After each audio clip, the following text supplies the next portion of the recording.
అందరికీ నమస్కారం. అమ్మ మాట అమ్మాయి బాట ఛానల్కి స్వాగతం. శివపురాణం మొదటిసారిగా వింటున్నట్లయితే సబ్స్క్రైబ్ చేసుకోండి, లైక్ చేసి షేర్ చేయండి, పక్కనున్న బెల్ సింబల్ని ప్రెస్ చేయండి. నేను చేసే కొత్త వీడియోస్ మీకు నోటిఫికేషన్స్ వస్తాయి. మొదలు పెట్టుకుందామా? శివపురాణంలో శివలీలలు. మృకండు మహర్షి భృగు సంతతివాడు.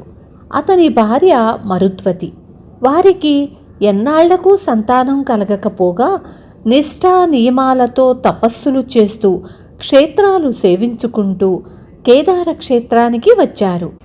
ఒకనాడు కేదారేశ్వరుణ్ణి అర్చించి ధ్యాన నిమగ్నులై ఉండగా, ఇహ మీరు మీ ఆశ్రమానికి వెళ్ళండి, మీకు పుత్రభాగ్యం కలుగుతుంది అని వారికి వినిపించింది.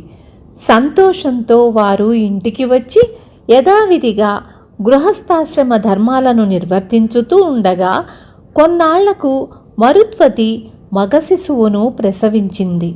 అదే సమయంలో ఆకాశం నుండి వారికి ఈ పిల్లవాడు అల్పాయుష్కుడు, 12 ఏళ్ల ఆయువు అని ఒక దివ్యవాణి వినిపించింది. అది విని వారు ఆనంద శిఖరాగ్రం నుండి ఒక్కసారిగా దుఃఖసాగరపు లోతుల్లోకి కూలిపోయారు.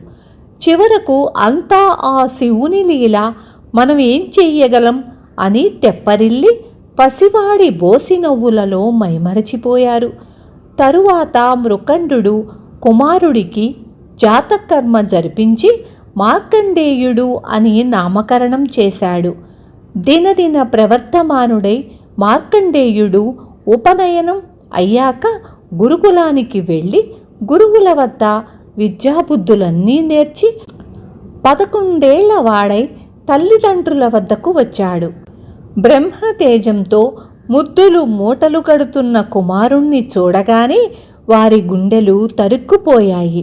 ఇంకొక సంవత్సరమే గడువు. మరుద్వతి కుమారుణ్ణి వదలకుండా కౌగలించుకొని కన్నీరు కార్చుతుందే కాని మార్కండేయుడు ఎంత తరచి అడిగినా అసలు సంగతి చెప్పదు. చివరకు మృకండుడే చెప్పలేక కొడుకుతో అతనికి 1 ఏడాదిలో మృత్యువు ఆసన్నం అవుతుందని విషయమంతా చెప్పాడు. అది విని మార్కండేయుడు ధీరచిత్తంతో ఆలోచించి, మీరు నన్ను ఆశీర్వదించండి, ఇప్పుడే నేను తపస్సుకు వెళుతున్నాను, శివానుగ్రహంతో మృత్యువును జయించి చిరంజీవినై వస్తాను అని తల్లిదండ్రులకు ప్రణమిల్లాడు. మరుద్వతి మృకండులిద్దరూ కుమారుణ్ణి కౌగలించుకొని చిరంజీవా అని దీవించారు. అదే సమయానికి అక్కడికి నారద మహర్షి వచ్చాడు. మృకండు నారదుణ్ణి పూజించి తమ కుమారుడి గురించి అంతా చెప్పాడు. నారదుడు మార్కండేయుడి దృఢ సంకల్పాన్ని మెచ్చుకొని, నాయనా మార్కండేయ, నువ్వు తిన్నగా గౌతమీ తీరానికి వెళ్ళు, అక్కడ పంచాక్షరి మంత్రంతో శివుణ్ణి దీక్షతో అర్చించు, నీకు జయమవుతుంది అని దీవించి వెళ్ళాడు. మార్కండేయుడు గౌతమీ తీరాన్ని చేరుకొని సైకతలింగాన్ని ప్రతిష్ఠించి, చంద్రశేఖర, నీవే నన్ను రక్షించు, నీ పాదాలను ఆశ్రయించిన నన్ను యముడు ఏం చెయ్యగలడు అంటూ దీక్షతో తపస్సు సాగించాడు. లోకాలన్నీ తిరుగుతూ నారదుడు యముడి దగ్గరకు పోయి మృత్యువును తప్పించుకోవడానికి మార్కండేయుడనే ముని బాలకుడు తపస్సు చేస్తున్నాడు, ఇహ నీ బలాబలాలెలాంటివో తేలే సమయం వచ్చింది అంటూ చల్లగా చెప్పిపోయాడు. మార్కండేయుడి ఆయువు పూర్తి కావస్తున్నది. యముడు మార్కండేయుడి ప్రాణాలు తోడితెమ్మని తన దూతలను పంపాడు. యమకింకరులు మార్కండేయుణ్ణి సమీపించలేక తిరిగి వచ్చారు. అప్పుడు యముడే దండాన్ని పాశాన్ని ధరించి ఎనుబోతునెక్కి బయలుదేరాడు. మార్కండేయుడు శివలింగానికి తలను ఆనించి 2 చేతులతోనూ శివలింగాన్ని గట్టిగా బిగించి పట్టుకొని ధ్యానమగ్నుడై ఉన్న సమయంలో యముడు కాలపాశాన్ని మార్కండేయుడి కంఠానికి విసిరాడు. ఆ పాశం శివలింగం మీదుగా పడడంతో శివలింగం నుండి శివుడు ప్రళయరుద్రుడై తెరుచుకున్న త్రినేత్రంతో ఆవిర్భవించి యముడిపై త్రిశూలాన్ని గురిపెట్టేసరికి యముడు భయంతో గజగజలాడిపోతూ చేతులెత్తి జోడిస్తూ హరహర రక్షించు అంటూ కూలిపోయాడు. శివుడు మార్కండేయుడి తలపై తన అభయహస్తాన్ని ఉంచి, వచ్చా, నీకు మృత్యువు లేదు, కల్పాంతరాలు చూస్తూ చిరంజీవిగా ఉంటావు అని వరమిచ్చాడు. తరువాత దేవతలంతా వచ్చి, యముడు లేకపోతే చాలా ఇబ్బందులు వచ్చి పడతాయి కనుక యముణ్ణి మన్నించమని శివుణ్ణి కోరారు. శివుడి అనుగ్రహంతో యముడు మళ్ళీ పునర్జీవితం ఎత్తినట్లుగా లేచి తన లోకానికి వెళ్ళాడు.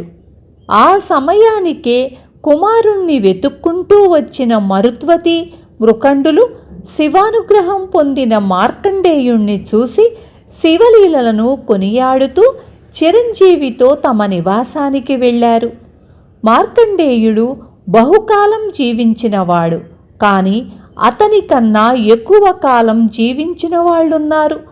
ఇంద్రద్యుమ్నుడనే రాజు బ్రతికి ఉండగా గొప్ప యశస్సు సంపాదించి అది నిలిచినంతకాలము స్వర్గసుఖాలు అనుభవించాడు.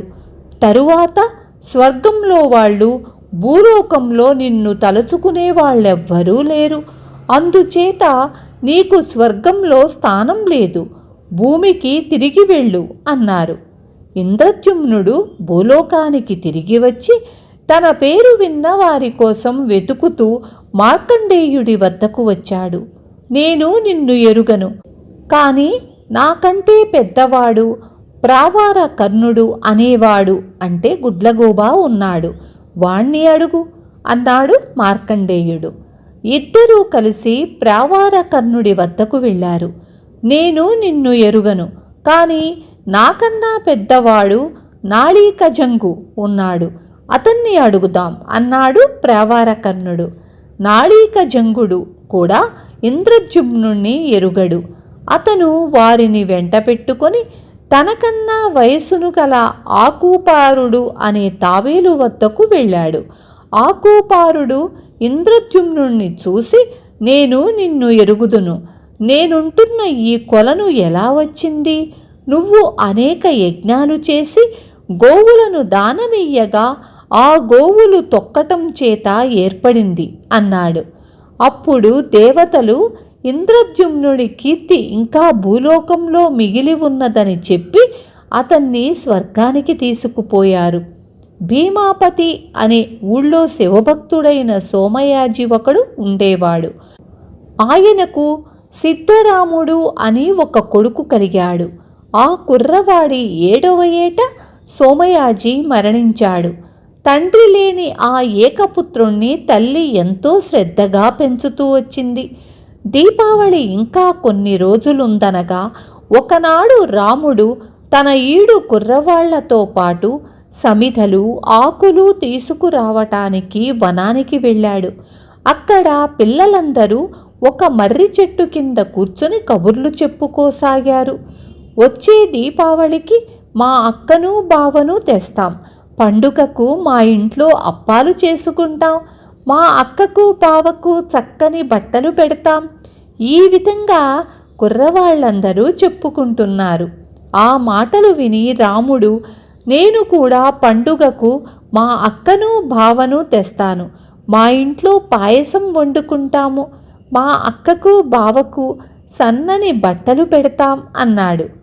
ఈ మాటలకు పిల్లలందరూ వెటకారంగా నవ్వి, నీకు మొదలు అక్కే లేదు కదా, బావ ఎలా ఉంటాడురా, మా దగ్గరే దంబాలు పలుకుతున్నావా, చెప్పు నీ అక్క ఎవరు, పేరేమిటి, మీ బావ పేరేమిటి, ఆయన ఎక్కడ ఉంటాడు, ఏం చేస్తాడు, ఏం చదువుకున్నాడు, వాళ్ళకెంతమంది పిల్లలు అని సిద్ధరాముడి మీద ప్రశ్నల వర్షం కురిపించారు.